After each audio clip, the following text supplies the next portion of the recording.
আসসালামু আলাইকুম ভাইয়াপুরা, অনলাইন ক্লাসে প্রত্যেকে স্বাগতম। তো আজকে আমরা বায়োলজি সেকেন্ড পেপারের তৃতীয় অধ্যায় ক্লাস দ্বিতীয় শুরু করতে যাচ্ছি। তো তোমরা সুন্দরভাবে ভাইয়ের সঙ্গে সুন্দরভাবে পড়ে নিবা। তো আমরা তোমার হচ্ছে কি মানে একাদশ এবং দ্বাদশ শ্রেণীর বায়োলজি সেকেন্ড পেপার তোমার হচ্ছে কি সব পরিপাক এবং শোষণ, এই তোমার হচ্ছে কি মানে এই অধ্যায়ে তোমার ফার্স্ট ক্লাসটা আমরা সুন্দরভাবে শেষ করে দিয়েছি। তো যারা যারা ফার্স্ট ক্লাসটা সুন্দরভাবে করে নাও নাই, তারা তাদের কাছে এতটুকু রিকোয়েস্ট থাকবে ভাইয়াপুরা, তোমরা সুন্দরভাবে সুন্দরভাবে ক্লাস ওয়ানটা সুন্দরভাবে তুমি কি করে নিবা, কভার করে নিবা। ভাইয়া যতটুকু ক্লাস ওয়ানে যতটুকু তোমাদের দাগাই দিছে, যতটুকু এমসিকিউর জন্য দাগাই দিয়েছে ভাইয়া, অ্যাডমিশনের জন্য সিকিউর জন্য, ততটুকু সুন্দরভাবে গাজী আজমল স্যারের বইটা সুন্দরভাবে হাতে নিয়ে সুন্দরভাবে নোট ডাউন করে নিবা। এতটুকুই তোমার কাছে রিকোয়েস্ট থাকবে। এবং আজকে আমরা তোমার থেকে জীববিজ্ঞান দ্বিতীয় পত্র চ্যাপ্টার 3 পরিপাক ও শোষণ ক্লাস নং 2 আমরা শুরু করতে যাচ্ছি। তো যারা পেইড ব্যাচে আসো, ঠিক আছে, তারা সুন্দরভাবে ভাইয়ের সঙ্গে এখানে করে নিবা। আর যারা তোমার হচ্ছে কি মানে আদার্স ইউটিউব থেকে দেখতেছো বা ফেসবুক থেকে দেখতেছো, সুন্দরভাবে ভাইয়ের সঙ্গে বইটা হাতে নিবা এবং ভাইয়া যতটুকু তোমার গাইড করতেছে, কতটুকু তোমার এমসিকিউর জন্য আসতে পারে, কতটুকু সিকিউর জন্য আসতে পারে এবং কতটুকু ডেন্টাল ভর্তি পরীক্ষা, মেডিকেল ভর্তি পরীক্ষা এবং ওভারঅল সব ভার্সিটি ক্ষেত্রে তোমার কোনটুকু তোমার কোন টপিক থেকে কতটুকু মানে হচ্ছে কি এমসিকিউ আসতে পারে, তো ভাইয়া সুন্দরভাবে তোমাকে নোট ডাউন করে দিবে। তোমার কাছে এতটুকু রিকোয়েস্ট থাকবে, তুমি সুন্দরভাবে বইটা হাতে নিবা এবং ভালোভাবে ক্লাসটা তুমি সুন্দরভাবে করবা। ক্লাস শেষ হওয়ার পর যদি কোনো কনফিউশন থাকে, তা ভাইয়াকে অবশ্যই তোমার কাছে কি জানাবা, ঠিক আছে না? কমেন্ট সেকশনে অবশ্যই জানাবা যে ভাইয়া এই টপিকের সমস্যা ছিল, আর একটু ক্লিয়ার করে দিলে ভালো হতো। তো আমি তোমাদের জন্য সর্বোচ্চ দিয়ে চেষ্টা করবো তোমাদের কনফিউশন দূর করে দেওয়ার জন্য এবং তোমাদের সিলেবাসটা সম্পূর্ণভাবে একদম smoothly as soon as possible আমি শেষ করে দেওয়ার জন্য আমি মানে অনেক চেষ্টা করতেছি। তো ভাইয়ের সঙ্গে তোমরা সুন্দরভাবে পড়ে নিবা, ঠিক আছে? আমরা কথা বলবো না, আমরা জাস্ট খালি আমরা টপিকে চলে যাব এবং টপিকে চলে যাই আমরা সুন্দরভাবে আমরা কি আজকে ক্লাসটা সুন্দরভাবে করে নেব। ভাইয়ের সঙ্গে সুন্দরভাবে যতটুকু থাকা সম্ভব ততটুকু ক্লাসে থাকবা, অ্যাটেন্টিভলি ভাবে সুন্দরভাবে বইটা দেখায় নিবা, ঠিক আছে? তো আজকে আমরা তোমার কি মানে তোমার পরিপাক এবং শোষণে তোমার কি তোমার সেকেন্ড ক্লাস আমরা শুরু করতে যাচ্ছি। তো সেকেন্ড ক্লাসে তোমার কি ভাইয়ের সঙ্গে সুন্দরভাবে পড়ে নিবা। আমি আগে তোমাদের কি মানে তোমাদের মানে আমার সুবিধার জন্য এবং পেনগুলো আগে আমি ঠিক করে নিই এবং দেন আমরা একদম টপিকে চলে যাব। তো তোমার তোমার ক্লাসটা আমরা যারা যারা আরেকবার রিকোয়েস্ট করতেছি তোমাদের কাছ থেকে, তো যারা যারা তোমার ক্লাস তোমার কি ক্লাস নং তোমার কি ওয়ানটা দেখে নাও নাই, তা সুন্দরভাবে আমাদের ইউটিউব চ্যানেলে অথবা তোমার যারা পেড ব্যাচ আছো তারা সুন্দরভাবে ওয়েবসাইটে তোমার পেয়ে যাবা এবং তোমার কি বইটা দেখে নিবা। তো আমরা তোমার এই পরিপাক সম্পর্কে আমরা তোমার পড়ছিলাম যে পরিপাক প্রক্রিয়া কাকে বলে, পরিপাক তন্ত্রকে কয় ভাগে ভাগ করা যায়, ঠিক আছে না? যান্ত্রিক পরিপাক কাকে বলে, যান্ত্রিক পরিপাক সম্পর্কে আলোচনা করছিলাম। রাসায়নিক পরিপাক, তারপর হচ্ছে পৌষ্টিক নালী তোমার দৈর্ঘ্য কত, ঠিক আছে না, 8 থেকে 10 মিটার, এগুলো সুন্দরভাবে ধরে দেওয়া পড়ছি। এগুলো আমি ইনফিনিটেস্টটা দিয়েছিলাম তো for medical for varsity for তোমার কি মেইন পরীক্ষার জন্য, ঠিক আছে? তো যতটুকু দেখা দিচ্ছে ততটুকু এই ক্লাসে তোমার সুন্দরভাবে পড়ে নিবা। এই সবটা আমরা সুন্দরভাবে পড়ছি, এটা ওভারঅল তোমার কি মেইন পরীক্ষার জন্য অনেক অনেক ইম্পর্টেন্ট। তারপর খাদ্যের পরিপাক পদ্ধতি পড়ছি, শতকরা, আমিষ, স্নেহদ্রব্য, সেটা তোমার কি উৎপন্ন সর্বোদান গ্লুকোজ, অ্যামাইনো অ্যাসিড এবং তোমার ফ্যাটিক অ্যাসিডে পরিণত হয়। দেন আমরা তোমার এনজাইমের নামগুলো আমরা সুন্দরভাবে পড়ছিলাম, ঠিক আছে? তারপর নেক্সট টপিকে আমরা কি পড়ছিলাম যে মুখ গহ্বরে কি অবস্থিত থাকতে পারে এবং আমাদের জিহ্বায় সাতকড়ির সংখ্যা কতটি হতে পারে, সেটা আগে পিছে উপরের দিকে, তারপরে একদম শেষের দিকে, একদম মাঝখানে কোন কোন সাতকড়ি উপস্থিত থাকতে পারে সেগুলো সম্পর্কে আমরা আলোচনা করছি। এবং মুখের লালা গ্রন্থিতে তোমার কি মানে দুই ধরনের তোমার কি কোষ থাকে, একটা হচ্ছে সিরাস কোষ, একটা হচ্ছে মিউকাস কোষ। তো সিরাস কোষ থেকে তোমার কি এক ধরনের তোমার রস নিঃসৃত হয়, সিরাস কোষ থেকে সিরাস রস নিঃসৃত হয় এবং মিউকাস কোষ থেকে তোমার কি মিউকাস রস নিঃসৃত হতে পারে এবং সেখানে পানির পরিমাণ থাকতে পারছে কত পার্সেন্ট থেকে কত পার্সেন্ট আমরা পড়ছিলাম 19 আর তোমার কি 95.5 থেকে 99.5%। এবং প্রতিদিন আমরা লালা তোমার কি 1200 থেকে 1500 মিলিমিটার ক্ষরণ করে থাকি। এগুলো সুন্দরভাবে আমি ক্লাস তোমার কি ওয়ান সুন্দরভাবে আমি করে দিছি। হ্যাঁ, তোমার সুন্দরভাবে ক্লাসটা সুন্দরভাবে করে নিবা, দেখবা যে পড়ার তোমার একদম 100% কভার হয়ে গেছে, ঠিক আছে? তা এখন জাস্ট খালি তোমরা মানে কি ভাইয়ের সঙ্গে দ্বিতীয় ক্লাসটা করলে হয়ে যাবে। তো আমরা দাঁত সম্পর্কে জেনেছিলাম যে দাঁতের প্রকারভেদ। দাঁত হচ্ছে তোমার দুই প্রকার, একটা হচ্ছে দাঁত হচ্ছে তোমার কি মানে দাঁত দুবার গজায়, একটা হচ্ছে কি একটা তোমার তোমার শিশু অবস্থায়, একটা হচ্ছে তোমার কি বয়স্ক অবস্থায়। তো দাঁতের প্রকারভেদ আমরা জানছিলাম যে 4 প্রকার। একটা হচ্ছে তোমার গর্তন দাঁত, একটা ছেদন, একটা অগ্রপেশন, একটা পেশন। তো কর্তন, ছেদন, অগ্রপেশন, পেশন, সেটা দাঁতের সংখ্যা কতটি থাকতে পারে আমরা সুন্দরভাবে কভার করে নিছি।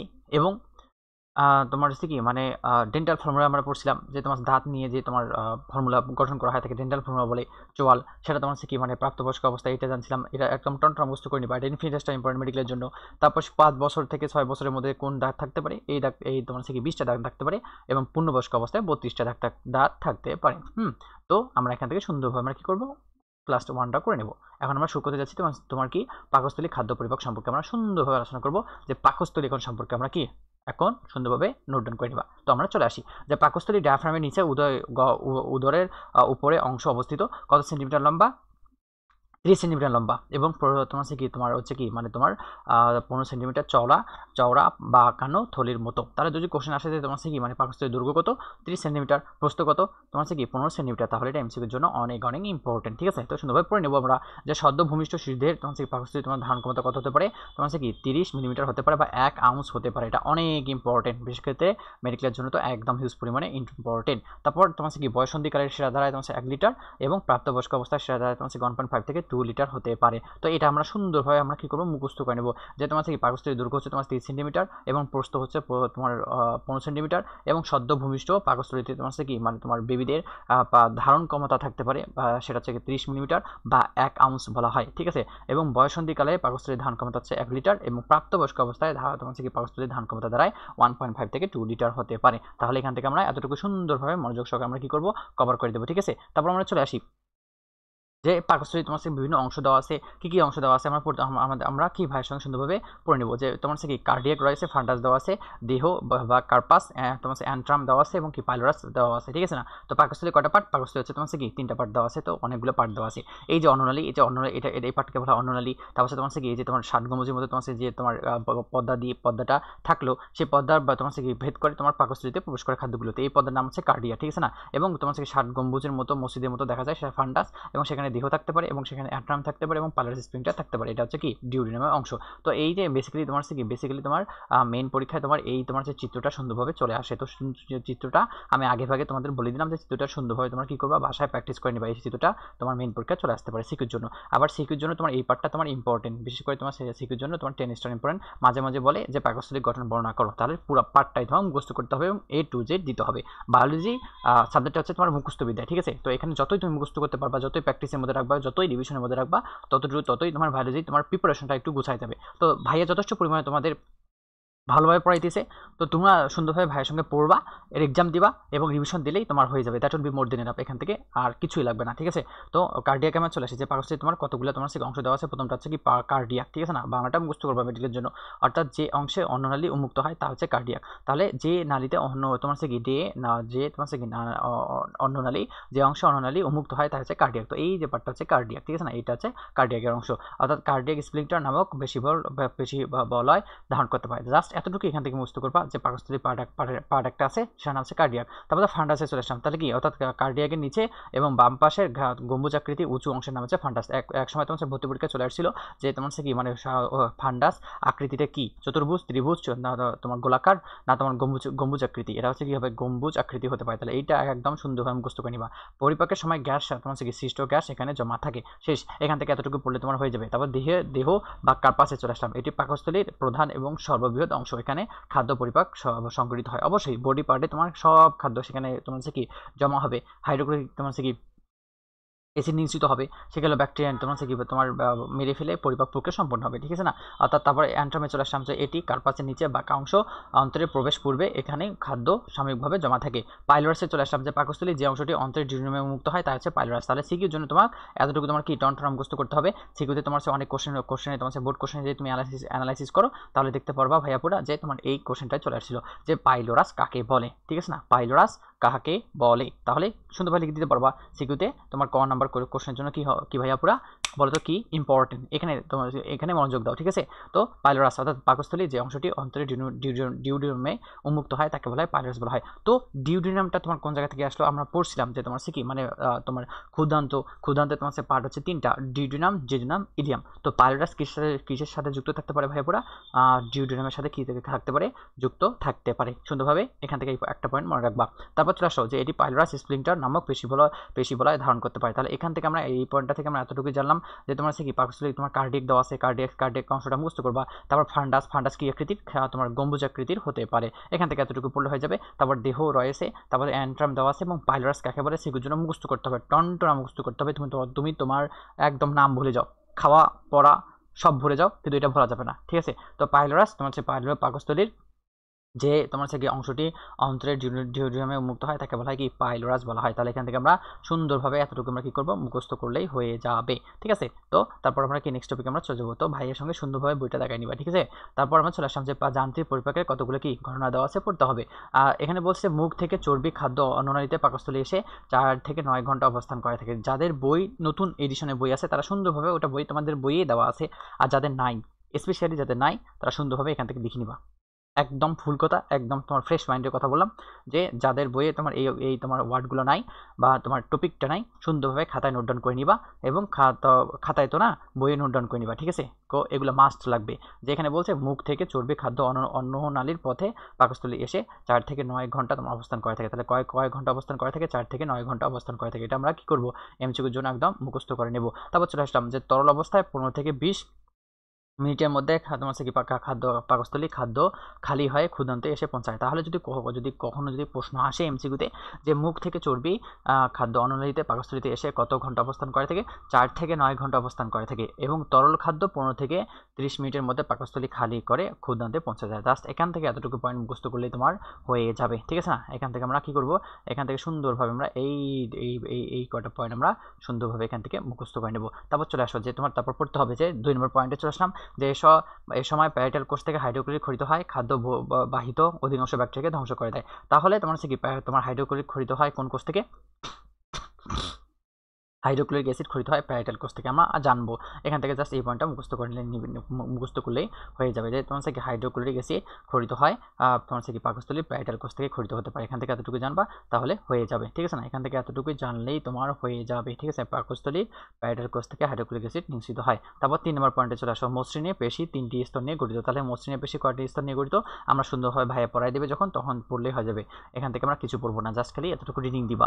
পেশি স্তরে বিভিন্ন দিকমুখী হয় পাকস্থলী প্রাচীর নানা দিকে সঞ্চালিত হয়। একবার মোচড় দিয়ে হতে পারে, একবার সংকুচিত হতে পারে, একবার চাপা দিয়ে হতে পারে। তাহলে এখান থেকে ট্রু ফলস আসতে পারে। তো সুন্দরভাবে এমনিতে জেনে নিবা যে মোচড় দিয়ে, সংকুচিত করে, চাপা দিয়ে। মোচড় মানে এই একদম চাপ দেওয়া, তারপর সংকুচিত করে, একবার তোমার সংকোচন হয়, একবার পোষণ হয়। একটা চাপ দিয়ে মানে তোমার কি একটা তোমার পাকস্থলীতে থাকলো, হুট করে আরেকটা পেশির সাথে চাপ দিল। তো একবার মোচড় দিয়ে, একবার সংকুচিত হয়, একবার চাপ দিয়ে। এখান থেকে 3টা মনে রাখলে হয়ে যাবে। যে মুখ গহ্বর থেকে আসা অর্ধচূর্ণ খাদ্যকে পিষে পেস্টে পরিণত করে। তাহলে পেস্ট কোথায় পরিণত হয়? তোমার কি পাকস্থলীতে পরিণত হয়। এখান থেকে এতটুকু মুখস্থ করে নিবা। যে যদি কোশ্চেন আমি আমার ওয়েবসাইটে আমার পার্সোনাল ব্যাচে যারা যুক্ত আছো তাদেরই তোমার এক্সাম দিলে আমি এই কোশ্চেনটাই রাখবো, যে পেস্ট কোথায় তোমার কি তোমার পরিণত হতে পারে। যকৃৎ, পাকস্থলী, মুখ গহ্বর না কোনোটিই নয়, অবশ্যই কি হবে? পাকস্থলী হবে। তাহলে এখান থেকে এতটুকু পয়েন্ট তুমি মাস্ট মুখস্থ করবা, ঠিক আছে না। এখান থেকে এতটুকু পয়েন্ট তোমার মাস্ট মুখস্থ করতে হবে। তারপর আমরা কি নেক্সট আমরা পয়েন্টে চলে যাই, যে এসব গ্যাস্ট্রিক জুস খরিত হয় পাকস্থলীর যান্ত্রিক চাপে পিষ্ট খাদ্যের সঙ্গে মিশে ঘন স্যুপের মতো মিশ্রণে পরিণত হয়। এই খাদ্যকে বলা হয় কাইম বলা হয়। জাস্ট কাইমের একটা নাম হচ্ছে মন্ড। এখান থেকে এতটুকু মনে রাখবা, যে এর ওপর গ্যাস্ট্রিক গ্রন্থি নিয়োজিত বিভিন্ন এনজাইম পরিপাকের কাজ শুরু করে। তো এতটুকু থেকে আমি যতটুকু তোমার এমসিকিউর জন্য দেখাই দিলাম ভাইয়া পুরা, ততটুকুই পড়লে তুমি একদম মেইন এক্সাম একদম তুমি কি একদম ফুল প্রিপারেশন হয়ে যাবে, ঠিক আছে না। তুমি নির্দ্বিধায় ভাইয়াকে বিশ্বাস করে তুমি পড়তে পারো, দেখবা যে তোমার কি ওভারঅল এক্সাম হলে যে তুমি একদম কমন পাইছো। যদি এই অধ্যায় থেকে যদি এগুলোই কোশ্চেন যদি আসে তাহলে অবশ্যই তুমি কমন পাবা, ঠিক আছে। আর যদি ভাইয়ের কথা বিশ্বাস না হয়, নিজে একটা তোমার কোশ্চেন ব্যাংক খোলো মেইন এক্সামের জন্য, দেখবা এই কোশ্চেনগুলো হুবহু চলে আসছে। আমি পড়ছি, পরীক্ষা দিছি, আবার তোমাদের 2-3 বছর থেকে আমি পড়াইতেছি। তো আমি ভালোভাবে জানি যে কোন পার্ট থেকে বেশিভাবে আসে। তারপর রাসায়নিক পরিপাকে আমরা চলে আসলাম, যে তোমার কি পাকস্থলী প্রাচীর পেশিবহুল এবং গ্যাস্ট্রিক গ্রন্থি সমৃদ্ধ, ঠিক আছে না। অর্থাৎ গ্যাস্ট্রিক গ্রন্থি এক ধরনের নলাকার গ্রন্থি, 4 ধরনের কোষ থাকতে পারে। তাহলে গ্যাস্ট্রিক গ্রন্থিতে কয় ধরনের কোষ থাকতে পারে ওটা আমরা আরও ভাবে বলি, যে আমরা পড়লাম না যে তোমার কি মানে তোমার পরিপাক গ্রন্থি তোমার 4 ভাগে ভাগ করা যায়, 5 ভাগে ভাগ করা যায়। একটা লালা গ্রন্থি, একটা যকৃৎ, অগ্নাশয়, গ্যাস্ট্রিক গ্রন্থি, আন্তরিক গ্রন্থি। তো গ্যাস্ট্রিক গ্রন্থি সম্পর্কে যখন আমরা বিস্তারিতভাবে জানবো তখন ওখানে আমরা 4 ধরনের কোষ আমরা সঠিকভাবে জেনে নিব। এখান থেকে জাস্ট এতটুকুই মুখস্থ করবা, ঠিক আছে না। গ্যাস্ট্রিক গ্রন্থিকে কয় ভাগে ভাগ করা যায়? গ্যাস্ট্রিক গ্রন্থিকে 4 ভাগে ভাগ করা যায়। প্রত্যেক ধরনের কোষের ক্ষরণ আলাদা। সমৃদ্ধভাবে গ্যাস্ট্রিক গ্রন্থির ক্ষরণকে বলা হয় গ্যাস্ট্রিক জুস। এর পানির পরিমাণ কত পার্সেন্ট থাকতে পারে?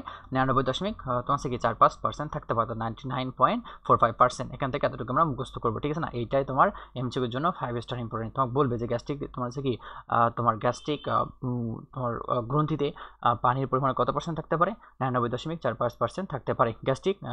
গ্যাস্ট্রিন নামক হরমোন জুস ক্ষরণ নিয়ন্ত্রণ করে থাকে। তাহলে কোন নামক হরমোন জুস ক্ষরণ নিয়ন্ত্রণ করে থাকে? গ্যাস্ট্রিন নামক হরমোন জুস ক্ষরণ নিয়ন্ত্রণ করতে পারে। তাহলে এখান থেকে আমরা এতটুকুই মুখস্থ করে দেবো। তাহলে আরেকবার ভাইয়ের সঙ্গে রিভিশন দাও যে তোমার হচ্ছে কি তোমার গ্যাস্ট্রিক গ্রন্থিতে কয় ধরনের কোষ থাকতে পারে, 4 ধরনের কোষ থাকতে পারে। সেখানে পানির পরিমাণ কত পার্সেন্ট থাকতে পারে, 99.45% থাকতে পারে। এবং গ্যাস্ট্রিক তোমার হচ্ছে কি নামক হরমোন এই জুস ক্ষরণ নিয়ন্ত্রণ করতে পারে। জাস্ট এখান থেকে আমরা সুন্দরভাবে পড়ে নেব, ঠিক আছে না? কথা শুনো, কথা শুনলে রেজাল্ট ভালো হবে। আর কথা যদি না শোনো, আমার যদি ইগনোর করো, তাহলে ওভারঅল তুমি রেজাল্ট ভালো করতে পারবে না, ঠিক আছে না? হ্যাঁ, তো আমরা ভাইয়ের কথা শুনবো, বেয়াদব আমরা কি হবো না। তো সুন্দরভাবে আমরা পড়বো, ঠিক আছে? তো চলো ভাইয়া পুরা পড়ে নিই। যে শর্করা পরিপাকে চলে আসলাম। তো শর্করা পরিপাক পাকস্থলী থেকে শর্করা বিশ্লেষণকারী কোনো এনজাইম নির্গিত হয় না, তাই শর্করা জাতীয় খাদ্য কোনো পরিপাক ঘটে না। তাহলে এখান থেকে ট্রু ফলসে একটা কোশ্চেন আসতে পারে, এভাবেই কোশ্চেন আসবে যে শর্করা জাতীয় খাদ্য পাকস্থলীতে কি পরিপাক হয়? অবশ্যই হবে না। কেন হয় না? কেননা পাকস্থলীতে শর্করা বিশ্লেষী কোনো এনজাইম নিশ্চিত হয় না, তাই শর্করা জাতীয় খাদ্য পাকস্থলীতে পরিপাক হয় না। এখন আমিষে চলে আসলাম। যে আমিষ পরিপাক অর্থাৎ গ্যাস্ট্রিক জুসে পেপসিনোজেন নামক নিষ্ক্রিয় প্রোটিওলাইটিক এনজাইম থাকে এবং নিষ্ক্রিয় তোমার হচ্ছে কি এনজাইমটি গ্যাস্ট্রিক জুসে হাইড্রোক্লোরিকের সাথে বিক্রিয়া করে পেপসিন নামক তোমার হচ্ছে কি সক্রিয় এনজাইমে পরিণত হয়। অর্থাৎ পেপসিন অম্লীয় মাধ্যমে জটিল আমিষে আর্দ্র বিশ্লেষণ ঘটিয়ে প্রোটিওস এবং পেপটোনে পরিণত হয়। এছাড়া পাচক রসে জিলিটিনস নামক এনজাইম জিলিটিন নামক আমিষকে আংশিক পরিপাক করে পেপটোন এবং পলিপেপটাইডে রূপান্তর করে থাকে। তাহলে পেপটোন এবং পলিপেপটাইডে রূপান্তর করতে পারে। দুধের আমিষকে বলা হয় ক্যাসিন। তাহলে দুধের আমিষকে কি বলা হয় ভাইয়া? পুরা ক্যাসিন বলা হয়। এটা এমসিকিউর জন্য একদম ইম্পর্টেন্ট। এমসিকিউর জন্য এভাবে চলে আসে, দুধের আমিষকে কি বলে? ক্যাসিন বলে, ঠিক আছে না? অথবা অন্যান্য স্তন্যপায়ী প্রাণীদের মতো মানব শিশুদের রেনিন তৈরি হয় না। পূর্ণবয়স্ক মানুষের মতোই ক্যাসিন পেপসিনের সাহায্যে পলিপেপটাইডে পরিণত হয়। তাহলে এই যে তোমার এইটা সিকিউর জন্য এই ওভারঅল তোমার কি 10 স্টার ইম্পর্টেন্ট, ঠিক আছে না? একদম টনটন মুখস্থ করবা, ঠিক আছে না? সিকিউর জন্য কিন্তু মাস্ট তোমাকে পড়তে হবে। কোন পার্টটা পড়তে হবে? এই যে পুরো পার্টটাই তোমার সিকিউর জন্য একদম মুখস্থ করতে হবে।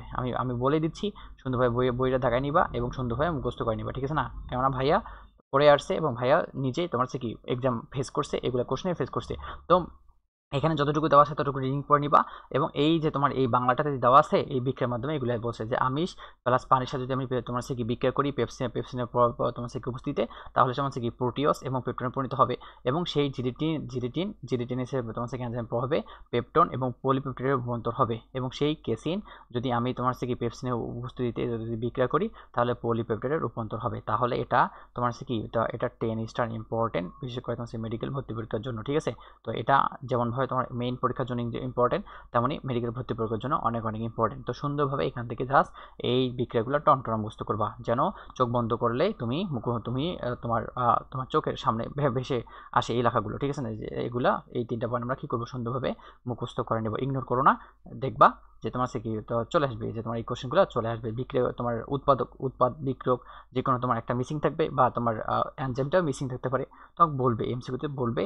তো নিচের কোনটি সঠিক হতে পারে, নিচের কোনটি সঠিক নয়, বা নিচের তোমার কি প্রভাবক হিসেবে কি থাকতে পারে, বা বিক্রিয়ক থেকে উৎপাদে তোমার কোন তোমার ওয়ার্ডটা মিসিং, এইভাবে বলে দিবে। তো যখন আমরা তোমার কি মানে মেডিকেল ভর্তি পরীক্ষার তোমার কি কোশ্চেনগুলো আমরা সলভ করব, তোমাদের বোর্ড কোশ্চেনগুলো সলভ করব, তো তখন আমি সুন্দরভাবে বলবো তোমার কি ধরায় বলে দেবো যে এই টাইপটা থেকে এই টাইপ কোশ্চেন আমি তোমাদের পড়াইছিলাম এবং আমরা সুন্দরভাবে আমরা প্রমাণও দেখবো, কোশ্চেনগুলো অ্যানালাইসিস করবো। তো ওই তোমার সে কি ওই ক্লাস অতি শীঘ্রই তোমাদের ভাইয়া নিয়ে আসতেছে। জাস্ট আমরা এই সিলেবাসটা তাড়াতাড়ি একে শেষ করি, তারপর আমরা সুন্দরভাবে ওগুলা ক্লাস আমরা সলভ করবো। তারপর চলে আসো যে স্নেহ পরিপাকে চলে আসো। স্নেহ পরিপাকটা অল্প একটু পড়তে হবে। যে স্নেহ পরিপাক অর্থাৎ অম্লীয় মাধ্যমে স্নেহ বিশ্লেষণকারী তোমার এনজাইম কাজ করতে পারে না, কিন্তু পাকস্থলীতে গ্যাস্ট্রিক লাইপেজ নামক খুব দুর্বল স্নেহ বিশ্লেষকারী এনজাইম থাকে। লাইপোলাইটিক এনজাইমের মাধ্যমে এরা ব্যতিক্রম, এ অর্থে যে এগুলো একমাত্র অম্লীয় মাধ্যমে কাজ করতে সক্ষম, ঠিক আছে?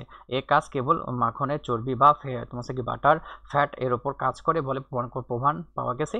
গ্যাস্ট্রিক লাইপেজ বাটার ফ্যাট ভেঙে একটি অ্যাসিড এবং গ্লিসারিন তৈরি করতে পারে। তাহলে এখান থেকে এতটুকু মুখস্থ করতে হবে যে গ্যাস্ট্রিক লাইপেজ বাটার ভেঙে কিসে পরিণত করে, তোমার সে ফ্যাটিক অ্যাসিড এবং গ্লিসারিনে পরিণত করতে পারে। তাহলে এটাও তোমার কি এমসিকিউর জন্য আমরা সুন্দরভাবে কি করবো, সুন্দরভাবে আমরা দাগায় নেব বইটা এবং আমরা কি করবো এমসিকিউর জন্য আমরা মুখস্থ করে নেব, ঠিক আছে? তারপর আমরা চলে আসলাম যে তোমার নেক্সট লাইনে চলে আসো যে অধ্যপচিত খাদ্য ধীরে ধীরে ক্ষুদ্র ক্ষুদ্রান্তে প্রবেশ করে পাকস্থলী পাইলোরিক প্রান্তে অবস্থিত স্প্লিন্টার পেশি বেরি যা ছিদ্রপথকে বেষ্টন করে থাকে এবং পাকস্থলীর সাথে ডিউডিনামে খাদ্য প্রবেশ করে থাকে। তাহলে এখান থেকে জাস্ট এতটুকুই মুখস্থ করলে হয়ে যাবে। কতটুকু মুখস্থ করতে হবে ভাই বোরা?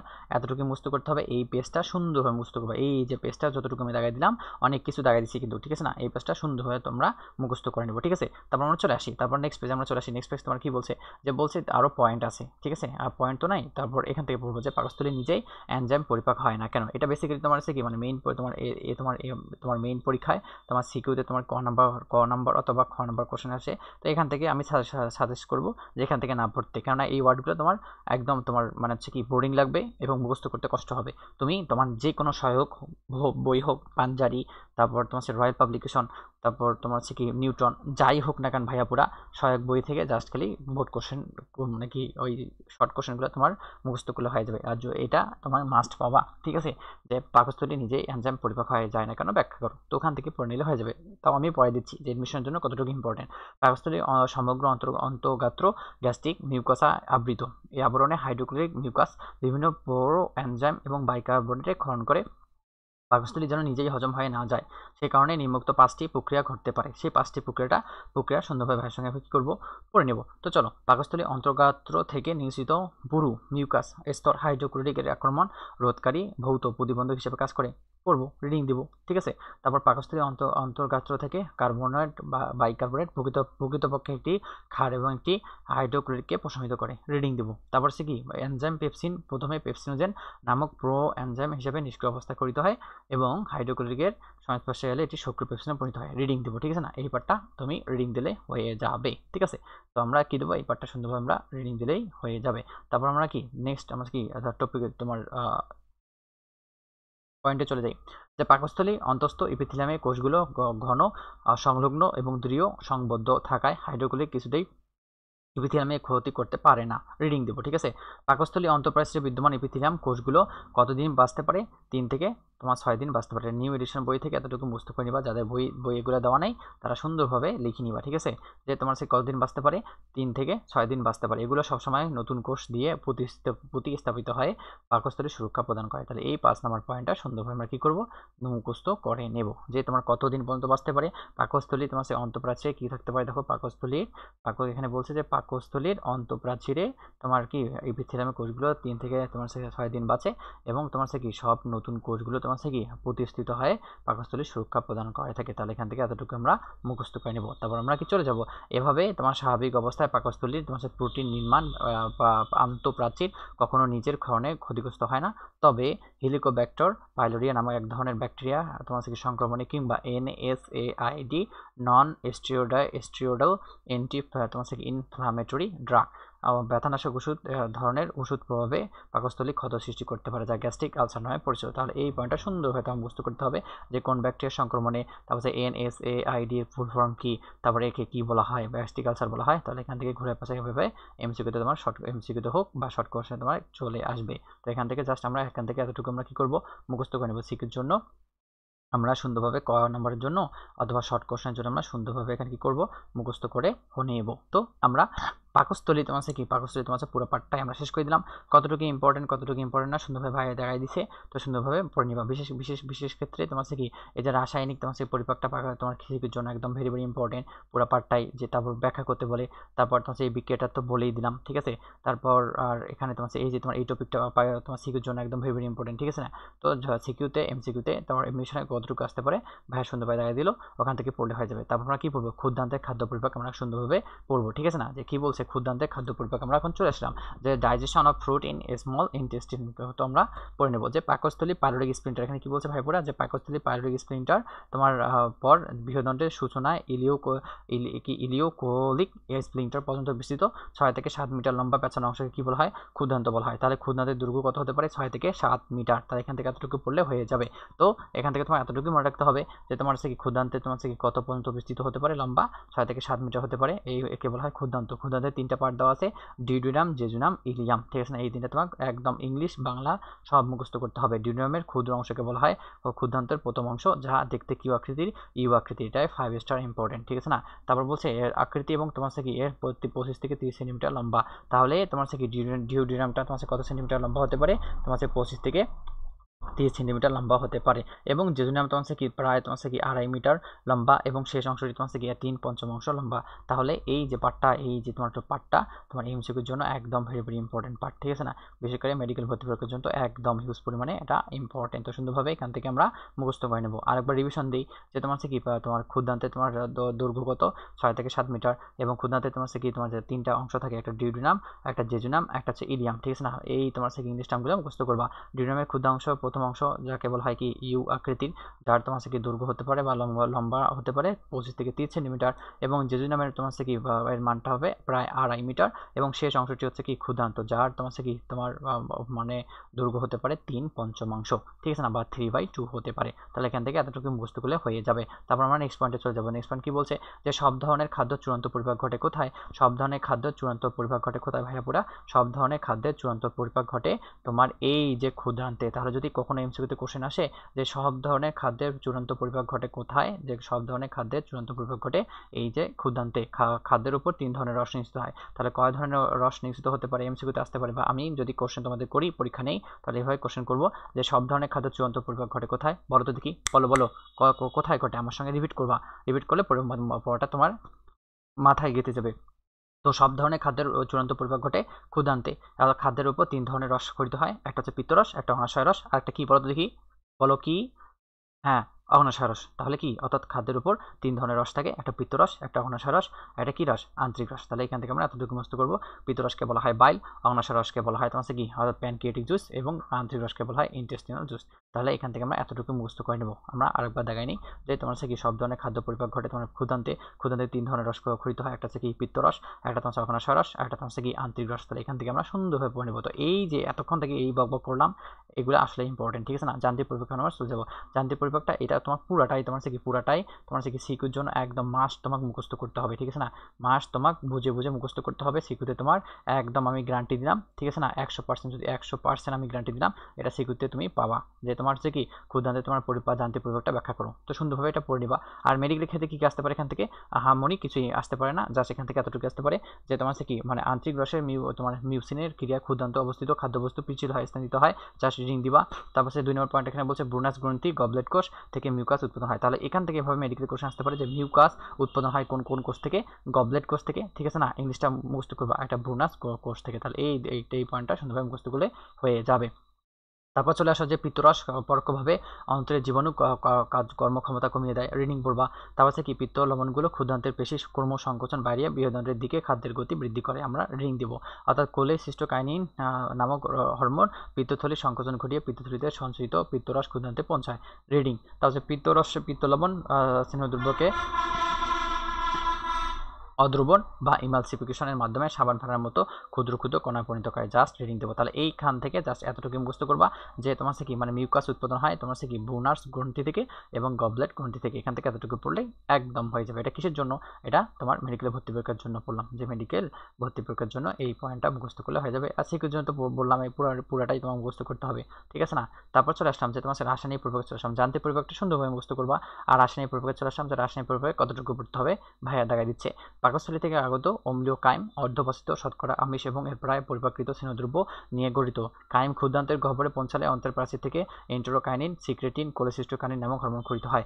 জাস্ট এগুলা রিডিং দিলে তোমার হয়ে যাবে। আমরা যখন হরমোন পড়বো তখন সুন্দরভাবে হরমোনের তোমার থেকে ছকটা থেকে বা বক্সটা থেকে ওখান থেকে পড়ে নেবো। অর্থাৎ এসব হরমোন প্রভাবে পিত্তথলি, অগ্ন্যাশয়, আন্তরিক গ্রন্থি থেকে যথাক্রমে পিত্তরস, অগ্ন্যাশয় রস এবং আন্তরিক রস নিশ্চিত হয়। পিত্তরস অতিমাত্রা ক্ষারীয় তরল পদার্থ। তাহলে যদি কখনো কোশ্চেন আসে পিত্তরস কি অম্লীয় না ক্ষারীয়, অবশ্যই কি হবে?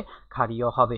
এতে কোনো এনজাইম থাকে কি থাকে না? এতে কোনো ধরনের এনজাইম থাকে না, জাস্ট জেনে নিবা, ঠিক আছে না? জেনে নিলে হয়ে যাবে। পিত্তরসে সোডিয়াম বাইকার্বনেট তোমার উপাদানটি পাকস্থলী থেকে আগত অম্লীয় কাইমকে প্রশমিত করে তোমার অভ্যন্তরে এক ক্ষারীয় মাধ্যম সৃষ্টি করে। ক্ষুদ্রান্তের বিভিন্ন তোমার এনজাইম কার্যকারিতার জন্য ক্ষারীয় মাধ্যম অত্যন্ত প্রয়োজন। জাস্ট এখান থেকে বড়জোর এখান থেকে তোমার কি রিডিং দিলেই হয়ে যাবে। আর এখান থেকে কিছু মুখস্থ করতে হবে না। শর্করা পরিপাকটা তোমার এই যে এখান থেকে এখন মুখস্থ পাঠ শুরু হলো, এটা সিকিউর জন্য তোমাকে মাস্ট মুখস্থ করতে হবে, একদম জেনে বুঝে একদম মুখস্থ করতে হবে। আর এমসিকিউর জন্য তোমার এভাবে কোশ্চেন আসবে, এমসিকিউতে এভাবে কোশ্চেন আসবে যে তোমার কি স্টার্চ এবং তোমার কি গ্লাইকোজেন মল্টেজে পরিণত হয় কোন এনজাইমের প্রভাবে? অ্যামাইলেজ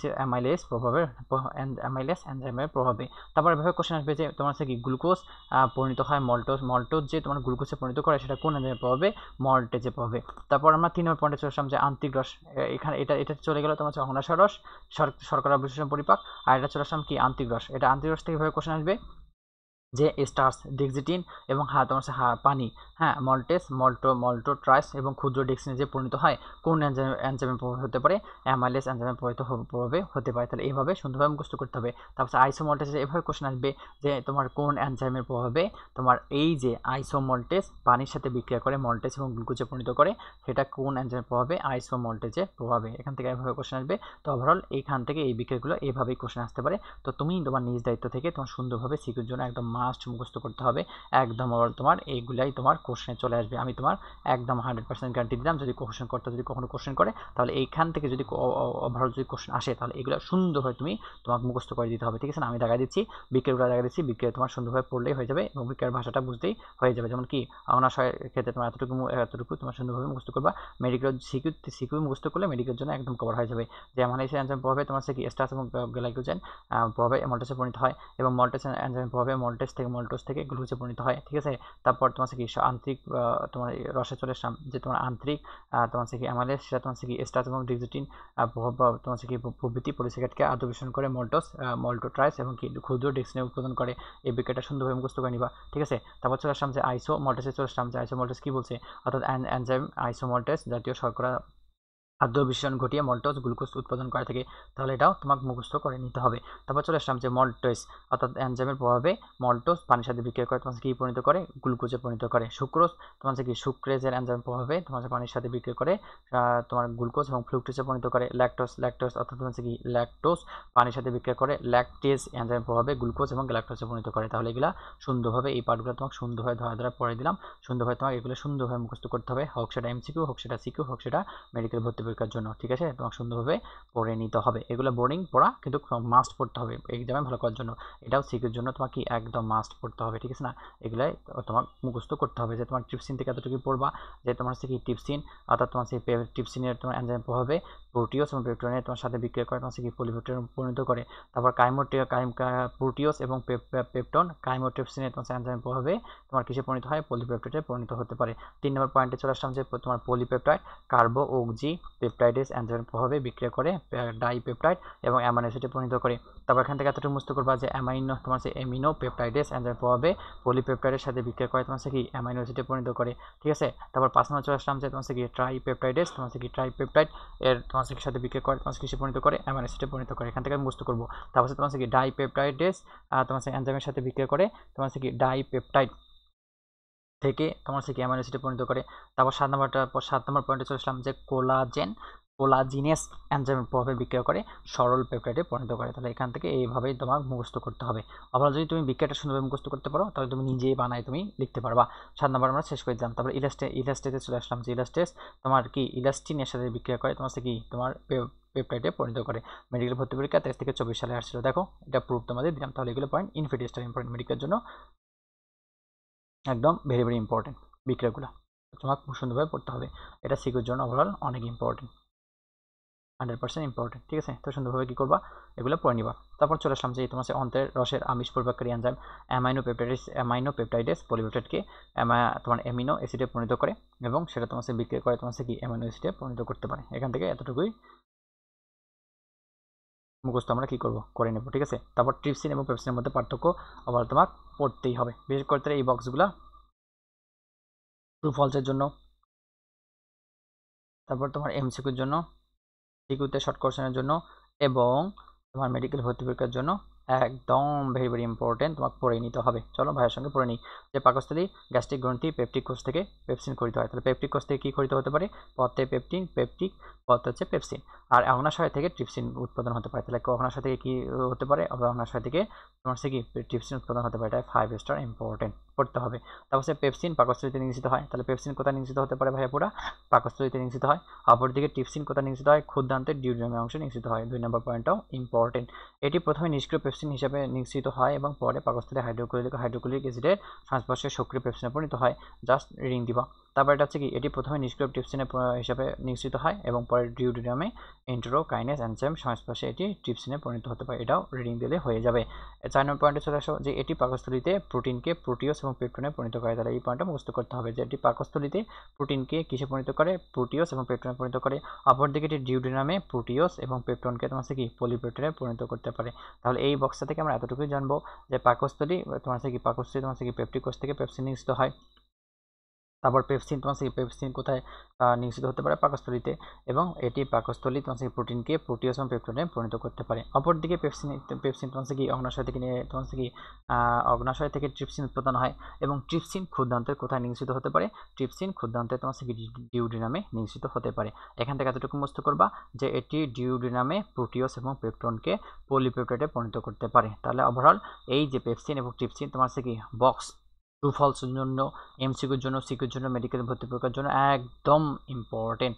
আমি তোমার এক্সট্রাভাবে তোমার কি 10 স্টার ইম্পর্টেন্ট লিখে দিলাম। তো সুন্দরভাবে আমরা কি করব, সুন্দরভাবে অবশ্যই আমরা কি মাস্ট পড়ে নেব, ঠিক আছে না? এগুলা পড়তেই হবে। এগুলা তুমি সিকিউ হোক বা এমসিকিউ হোক বা তোমার কি ভর্তি পরীক্ষার জন্যই হোক, এগুলো তুমি পাবাই, ঠিক আছে? তো এখান থেকে আমরা সুন্দরভাবে পড়ে নেব। তারপর সিনিয়র পরিপাকে চলে আসলাম। সিনিয়র পরিপাক থেকে এতটুকু পড়তে হবে যে সিনিয়র পরিপাকের পিত্তরসে গুরুত্বপূর্ণ ভূমিকা রয়েছে। পিত্তরসে কোনো এনজাইম থাকে না, পিত্তরসে অবস্থিত পিত্ত লবণ, সোডিয়াম গ্লাইকোকোলেট এবং তোমার সোডিয়াম টরোকোলেট, ঠিক আছে না, টারকোলেট, পটাশিয়াম গ্লাইকোকোলেট এবং পটাশিয়াম টরোকোলেট তোমার কি স্নেহ জাতীয় ভেঙে ক্ষুদ্র ক্ষুদ্র পরিণত করে। তাহলে এই কয়টা টার্ম মুখস্থ করবা যে স্নেহ জাতীয় পরিপাকের ক্ষেত্রে sodium glycocholate, sodium টরোকোলেট, potassium glycocholate এবং পটাশিয়াম টরোকোলেট স্নেহ জাতীয় খাদ্যকে ক্ষুদ্র ক্ষুদ্র কণায় পরিণত করতে পারে। তাহলে কে ক্ষুদ্র ক্ষুদ্র কণায় পরিণত করতে পারে? এই 4টা পয়েন্ট ক্ষুদ্র ক্ষুদ্র কণায় পরিণত করতে পারে। একটা হচ্ছে sodium glycocholate, sodium টরোকোলেট, potassium glycocholate এবং পটাশিয়াম টরোকোলেট। এই 4টা পয়েন্ট তোমাকে ভাইয়া পুরা মুখস্থ করে নিতে হবে। তো আমরা সুন্দরভাবে এই 4টা পয়েন্ট মুখস্থ করবো এবং স্নেহজাতীয় খাদ্যকে ক্ষুদ্র ক্ষুদ্র কণায় পরিণত করে। এই প্রক্রিয়াকে বলা হয় ইমালসিফিকেশন প্রক্রিয়া বলা হয়ে থাকে। যে এই যে চর্বি জাতীয় খাদ্যগুলো সোডিয়াম গ্লাইকোকোলেট এবং সোডিয়াম টরোকোলেট, পটাশিয়াম গ্লাইকোকোলেট এবং পটাশিয়াম টরোকোলেটের সাহায্যে যে ক্ষুদ্র ক্ষুদ্র কণায় পরিণত হলো, এই প্রক্রিয়াকে বলা হয় অদ্রবণ বা ইমালসিফিকেশন প্রক্রিয়া বলা হয়। সিকিউর জন্য একদম তোমার মাস্ট পড়তে হবে, ঠিক আছে? সিকিউর জন্য একদম নাম্বার কোশ্চেনের জন্য একদম তোমার মাস্ট পড়তেই হবে। এমসিকিউর জন্য এভাবেই কোশ্চেন চলে আসবে যে তোমার ক্ষুদ্র ক্ষুদ্র কণায় পরিণত করে স্নেহজাতীয় দ্রব্য কোনগুলো বা কোন পিত্তরসে লবণগুলো। Sodium glycocholate, sodium টরোকোলেট, sodium potassium glycocholate এবং পটাশিয়াম টরোকোলেট। আমি বারবার রিপিট করতেছি এই কারণে যেন তোমার ব্রেনটা একটু ফ্রেশ হয়, ব্রেনটা যেন বারবার কথাটা রিসিভ করতে পারে এবং যেন তুমি মনে কি রাখতে পারো। আমি একবার যদি ক্লাসটা একবার পরে যদি একবারে যদি ক্লাসটা শেষ করে দিই, তাহলে তোমার বেসিক্যালি তোমার পড়াটা ইফেক্টিভ হবে না। এই জন্য আমি প্রথমে দাগাই দিচ্ছি, তারপর আবার আন্ডারলাইন করে দিচ্ছি, আবার বারবার বলতেছি। তো 3বার এখানে পড়াটা রিভিশন হয়ে যাচ্ছে এবং তুমিও আমার সাথে রিপিট করলে আমার সাথে 3বার পড়াটা তোমার রিভিশন হয়ে যাবে এবং লাস্ট মোমেন্টে তুমি যখন এক্সাম হবে তখন সুন্দরভাবে রিভিশন দিলেই তোমার মনে পড়বে, ঠিক আছে? তো আমরা এফেক্টিভভাবে আমরা পড়াশোনা করবো। অগ্নাশয় আসে লাইফেস, এখান থেকে জাস্ট বিক্রিয়াগুলো মুখস্থ করবা। এই বিক্রিয়াগুলো জাস্ট মুখস্থ করবা, আর তোমার কিছু মুখস্থ করতে হবে না। জাস্ট বিক্রিগুলো মুখস্থ বুঝে বুঝে মুখস্থ করলে হয়ে যাবে। এগুলো সিকিউর জন্য অনেক অনেক ইম্পর্টেন্ট। আমি পড়াই দিচ্ছি না, টাইম নষ্ট করতেছি না, এগুলো এইভাবে পড়ে নিবা। এগুলো মুখস্থ বিদ্যা ভাইয়া পুরা, এখান থেকে আমার বোঝার কোনো কিছু নাই। তাও যদি তোমার সমস্যা হয় তাহলে আমি সিকিউ যখন তোমার সলভ করে দেবো তখন এগুলো সুন্দরভাবে আমি নিজ হাতে তোমাদের ধরে বুঝাই দেবো এবং পড়াই দেবো, ঠিক আছে না? জাস্ট খালি তুমি এখন তোমার কি করো, নিজ দায়িত্বে তুমি সুন্দরভাবে পড়ো আর মুখস্থ করে নাও। এটাও সিকিউর জন্য একদম মাস্ট করতে হবে, ঠিক আছে? এগুলা সিকিউর জন্য 10 স্টার ইম্পর্টেন্ট টপিক, ঠিক আছে? তারপর আমরা নেক্সট আমরা চলে যাবো। এছাড়া আন্তরিক গ্রন্থি, নিউক্লিয়ারেটস, নিউক্লিওটাইডেস এবং নিউক্লিওসাইডেস, এনজাইম সমূহ নিউক্লিক অ্যাসিড এবং কি উপাদানগুলোকে ফসফেট গ্রুপ, পেন্টোজ সুগার এবং নাইট্রোজেন বেসে সংশ্লিষ্ট হতে পারে। Just go for reading. তোমার সুন্দরভাবে রিডিং দিলে হয়ে যাবে, এখান থেকে আর কিছু পড়তে হবে না, ঠিক আছে না? পরিপাক গ্রন্থির ভূমিকা এখন আমরা সুন্দরভাবে কি আমরা তোমার কি পরিপাক তোমার আগে ওইখানে পড়ছিলাম, কোথায় যেন পড়ছিলাম, চলো দেখি আরেকবার রিভিশন দিই আমরা।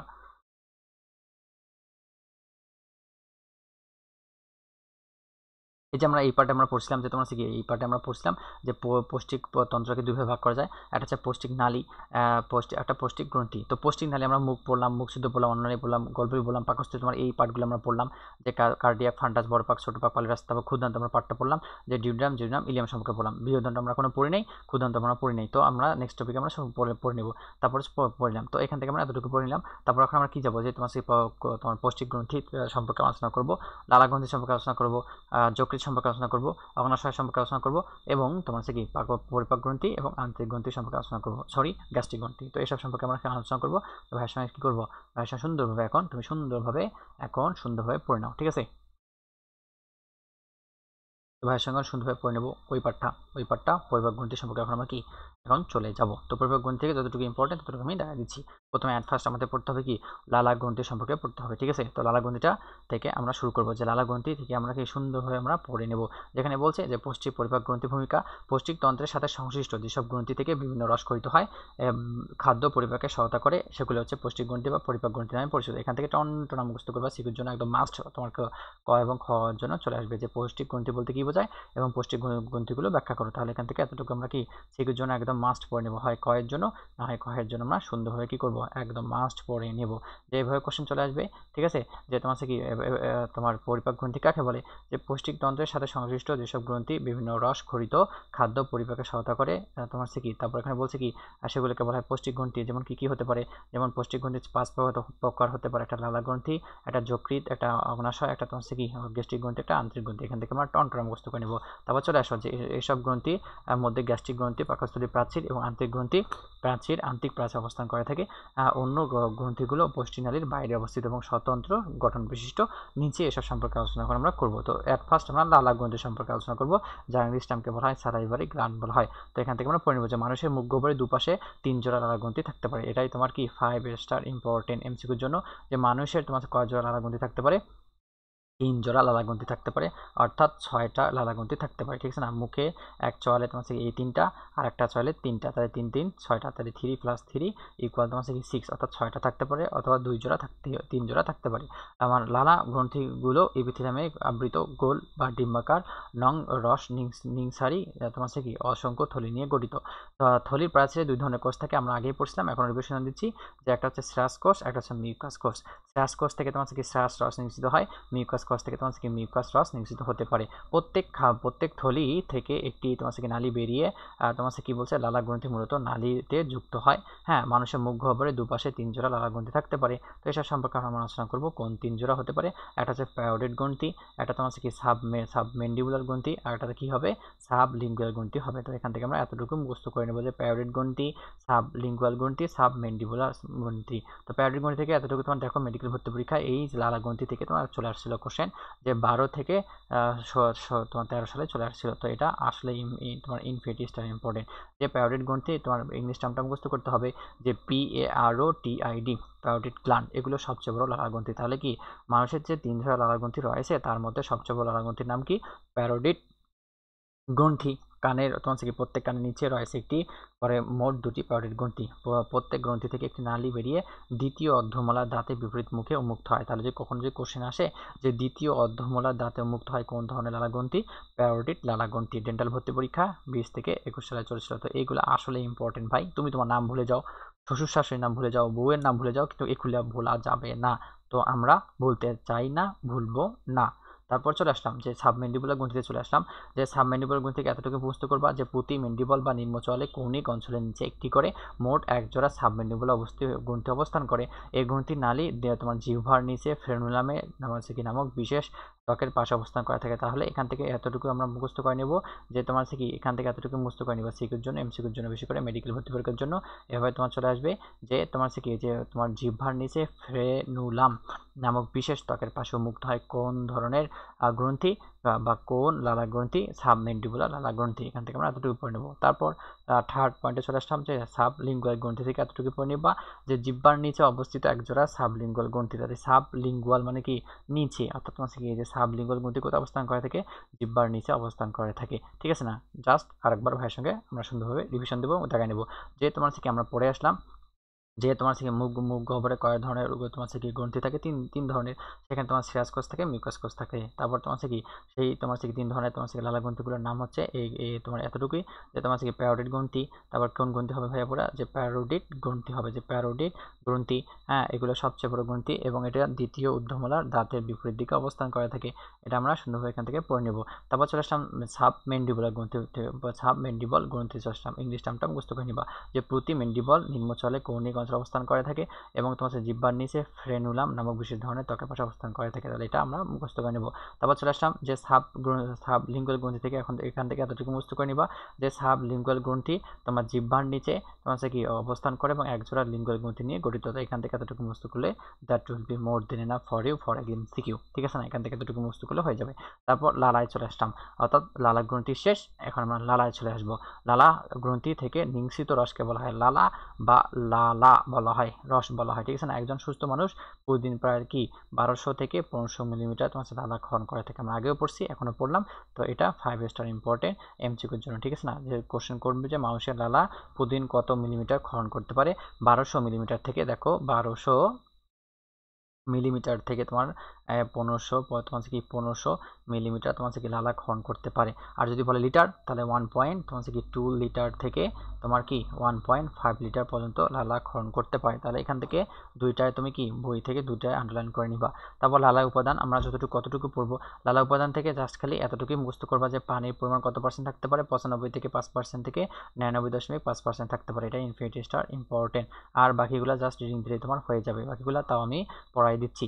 এখানে তোমার কি কোষীয় উপাদান ইস্ট থাকতে পারে, ব্যাকটেরিয়া, প্রোটোজোয়ার, লিউকোসাইট, এপিথেলিয়াম, কোষ ইত্যাদি হতে পারে, জাস্ট রিডিং। তা হচ্ছে প্রতি কোষে তোমার 100 মিলিলিটার রক্তে কত ml অক্সিজেন থাকতে পারে, তোমার প্রতি 100 মিলিলিটার লালায় তোমার কি তোমার কি মিলি তোমার কি অক্সিজেন থাকতে পারে। তারপর 25 তোমার কি মিলিলিটার কি থাকতে পারে, নাইট্রোজেন থাকতে পারে। এবং তোমার 50 তোমার কি মিলি তোমার কি থাকতে পারে, কার্বন ডাইঅক্সাইড থাকতে পারে। লেস দেন ইম্পর্টেন্ট, আমরা সুন্দরভাবে রিডিং দিলে তোমার কি টপিকটা কমপ্লিট হয়ে যাবে। তারপর 4 নম্বর পয়েন্টে কি বলছে, অজৈব পদার্থ। অজৈব পদার্থ থেকে এখান থেকে এতটুকু মুখস্থ করবা যে অজৈব উপাদান কত পার্সেন্ট থাকতে পারে, যে 0.2% থাকতে পারে এবং জৈব পদার্থ থাকতে পারে 0.3%। এখান থেকে এতটুকু মুখস্থ করলে হয়ে যাবে। বাকিটা সুন্দরভাবে তুমি নিজ দায়িত্বে সুন্দরভাবে ওই পার্টটা থেকে তোমার রিডিং দিলে হয়ে যাবে। যে তোমার কি অজৈব পদার্থ 0.2% থাকতে পারে, যেগুলোর মধ্যে অন্যতম হচ্ছে sodium chloride, potassium chloride, sodium sulphate, calcium তোমার কি ফসফেট, ক্যালসিয়াম কার্বনেট, পটাশিয়াম থায়ানো সালফেট, এগুলো পড়বো না, জাস্ট রিডিং দিলে তোমার হয়ে যাবে। তারপর অজৈব পদার্থ কত পার্সেন্ট থাকতে পারে, 0.3% থাকতে পারে। যেমন কি এনজাইম থাকতে পারে, যেমন টায়ালিন, লাইপেজ, কার্বনিক এনহাইড্রেস, ফসফেট, তোমার ব্যাকটেরিও লাইটিক এনজাইম, ঠিক আছে না? Mucin, urea, amino acid, cholesterol, vitamin, antigen, antibody থাকতে পারে। জাস্ট কিছুই পড়বো না, জাস্ট এই পার্টটা থেকে সুন্দরভাবে তুমি নিজ দায়িত্বে সুন্দরভাবে রিডিং দিলেই হয়ে যাবে, আমরা কিছুই পড়বো না। তাহলে এখান থেকে আমরা এতটুকুই পড়লাম যে অজৈব উপাদান থাকতে পারে 0.2% এবং জৈব পদার্থ থাকতে পারে বা উপাদান থাকতে পারে 0.3%। আর এখান থেকে এতটুকুই মুক্ত করে নিবা যে পানির পরিমাণ তোমার থেকে কি পরিমাণ থাকতে পারে, 95.5% থেকে 99.5%। ভাইয়ের কথা বিশ্বাস করো, সুন্দরভাবে শোনো, মুখস্থ করো, জাস্ট এগুলাই হুবহু তুমি কমন পাবা। এতটুকুই বিশ্বাস রাখতে পারো ভাইয়ের প্রতি, ঠিক আছে? এতটুকু আমরা মুখস্থ করে নেব। পানির পরিমাণ থাকতে পারে 95.5 থেকে 99.5% এবং অজৈব এবং জৈব পদার্থ উপস্থিত থাকতে পারে। জৈব পদার্থের পরিমাণ 0.3% এবং অজৈব পদার্থের পরিমাণ হচ্ছে 0.2%। এখান থেকে এতটুকু মুখস্থ করলে তোমার হয়ে যাবে। তারপর আমরা কি নেক্সট পার্টে চলে আসলাম, যে লালার কাজ। লালার কাজটা কি পড়তে হবে, লালার কাজটা আমরা এখন পড়ে নেব, রিডিং পড়ে নেব। তো যতটুকু ইম্পর্টেন্ট ততটুকু আমি দেখাই দেবো, সুন্দর নাই, সমস্যা নাই। লালায় অধিকাংশ পানি, অর্থাৎ কি তোমার হচ্ছে কি খাদ্যের স্বাদ অনুভব এবং পরিপাকের সময় বিক্রিয়া ঘটানোর জন্য পানি খাদ্যের ব্যাপক হিসাবে কাজ করে, নরম ক্ষয় হিসেবে কাজ করে থাকে, ঠিক আছে না? তারপর আমরা জানলাম যে তোমার হচ্ছে কি মানে হচ্ছে কি মানে সিক্ত ফল স্বাদ অনুভব সহ খাদ্য চিবানো গিলতে সাহায্য করে থাকে। জিহ্বা সাতকড়িগুলো শুকানো খাদ্য প্রভাবিত হয় না, লালা ভিজে খাদ্যকণা মুক্ত হলে তা থেকে সাতকড়ি অনুভূত গ্রহণের মাধ্যমে খাদ্যের স্বাদ উপলব্ধি করা সম্ভব। 2 নম্বর পয়েন্ট হচ্ছে মুখ, জিহ্বা, ঠোঁট, লালা সিক্ত থাকায় কথা বলতে স্বাচ্ছন্দ্য বোধ করে। অর্থাৎ আমার মুখে লালা আছে বিধায় আমি কথা বলতে পাইতেছি। যখন তোমরা ভীতু অবস্থায় থাকো বা অনেক ভয়ে একটা অবস্থায় থাকো, তখন দেখবা মুখ অনেক শুকায় যাচ্ছে, কথা বলতে পারতেছো না। তো এই উত্তেজনা প্রক্রিয়াকে বলা হয় তোমার তোমার জেরো স্টোমিয়া বলা হয়। তাহলে এই পার্টটা মুখস্থ করবা যে জেরো স্টোমিয়া কাকে বলে। আতঙ্ক অবস্থায় যদি তোমার জিহ্বা যদি তোমার লালা কম ক্ষরণ হয়, এবং কথা বলতে অসুবিধা হয় তখন তাকে বলা হয় জিরোস্টোমিয়া। এখান থেকে এতটুকু মনে রাখলেও হয়ে যাবে। তারপর মিউসিনে চলে আসো, যে তোমার হচ্ছে কি মানে মিউসিন নামক গ্লাইকোপ্রোটিন খাদ্যের সঙ্গে মিশে বিচ্ছিন্ন খাবারকে দলায় পরিণত করে। লালায় খাদ্য চর্বণ এবং গলদঘন সাহায্য করে থাকে। গলদঘন মিন্স খাদ্য গিলে ফেলা। অম্ল এবং ক্ষারকে প্রশমন করতে এটি সাহায্য করে থাকে। Just go for reading. Right, salivary অ্যামাইলেজকে সক্রিয় করে পড়বো না, যে স্যালাইভারি অ্যামাইলেজ টায়ালিন, ঠিক আছে না? তাহলে এখান থেকে তোমার মেডিকেল ভর্তি পরীক্ষায় একটাই কোশ্চেন চলে আসছিল যে স্যালাইভারি অ্যামাইলেজের অপর নাম কি? টায়ালিন। টায়ালিনের অপর আরেকটা নাম কি? Salivary amylase. এখান থেকে এতটুকু পড়ে নিবা। এই কোশ্চেনটা তোমার হচ্ছে কি 20 থেকে 21 আসছিল, আবার 21 থেকে 22 আসছিল, বারবার রিপিট হয়, ঠিক আছে না? তো এটা ইনফিনিট টাইম পড়ে, তো সুন্দরভাবে এতটুকু মনে রাখবা যে টায়ালিন এনজাইমের অপর নাম হচ্ছে স্যালাইভারি অ্যামাইলেজ। এখান থেকে এই পয়েন্টটা সুন্দরভাবে মুখস্থ করলে হয়ে যাবে, ঠিক আছে? তো এখান থেকে আমরা কি করবো? এখান থেকে আমরা এই পয়েন্টটা সুন্দরভাবে আমরা মুখস্থ করে নেব। চলো, অর্থাৎ স্যালাইভারি অ্যামাইলেজ তোমার হচ্ছে কি আরেকটা নাম হচ্ছে টায়ালিন এনজাইম। শেষ। তারপর আর কি পড়বো? তোমার বাইকার্বনেটটা পড়বো, যে তোমার লালায় অম্লতা তোমার 6.2 থেকে 7.4 বজায় রাখতে সাহায্য করে থাকে। পড়বো না, এখানে পিএসটা এখান থেকে পড়বো না, ওখান থেকে পড়বো। যখন যখন যখন আমি দেখাই দেবো ওখান থেকে পড়লে হয়ে যাবে। যে এটি বাফার হিসেবে কাজ করে থাকে। বাফার মানে কি? অম্ল এবং ক্ষার। যেখানে অম্ল ও ক্ষার দেখবা এটা হচ্ছে বাফার দ্রবণ হিসেবে কি করে থাকে? কাজ করে থাকে। অর্থাৎ ফলে মুখের সৃষ্ট অ্যাসিডের শক্তি কমিয়ে রাখার মাধ্যমে দাঁতের এনামেল ক্ষয় রোধ করে। লাইসোজাইম এনজাইম গৃহীত খাদ্য ব্যাকটেরিয়া ধ্বংসের মাধ্যমে প্রতিরোধ করে থাকে। এটা এটা তোমার মেডিকেল ভর্তি পরীক্ষা 9 থেকে 10 সালে আসছিল, 23 থেকে 24 সালে আসছিল, রানিং আসছিল। সুন্দরভাবে এটাও মুখস্থ করে দিবা যে লাইসোজাইম এনজাইম গৃহীত খাদ্য ব্যাকটেরিয়া ধ্বংসের মাধ্যমে রোগ প্রতিরোধ বৃদ্ধি করে থাকে বা করতে সাহায্য করে থাকে। এটা ইনফিনিটি স্টার ইম্পর্টেন্ট মেডিকেলের জন্য, সুন্দরভাবে মুখস্থ করবা। 8 নম্বরটা পয়েন্ট কি বলছে এখানে? 8 নম্বরটা পয়েন্ট বলছে লালা হচ্ছে অ্যান্টিব্যাকটেরিয়াল সিস্টেম। Just reading. 9 নম্বর বলছে যে লালা সামগ্রিকভাবে মুখের ভিতর এবং দাঁত থেকে কোষীয় ও খাদ্য ধ্বংসাবশেষ পরিষ্কার করতে সাহায্য করে। জাস্ট গো ফর রিডিং দিলে তোমার হয়ে যাবে। তাহলে পরিপাক গ্রন্থি থেকে আমরা এতটুকু পাঠ আমরা মুখস্থ করে নিলাম, যে লালা গ্রন্থিটা সুন্দরভাবে পড়ে নিলাম, যে লালা গ্রন্থি তোমার কি মানে প্রকারভেদটা কত প্রকার হতে পারে, কি কি হতে পারে। লালার আবার চলে আসলাম যে লালার উপাদান সংখ্যা কত হতে পারে, পানির উপাদান কত % থাকতে পারে, জৈব অজৈব কত % থাকতে পারে। শেষ। লালার কাজটা সুন্দরভাবে পড়লাম, তো সুন্দরভাবে ভাইয়ের সঙ্গে অতটুকু পড়লে হয়ে যাবে। তো ভাইয়ের সঙ্গে সুন্দরভাবে আর কি করবো?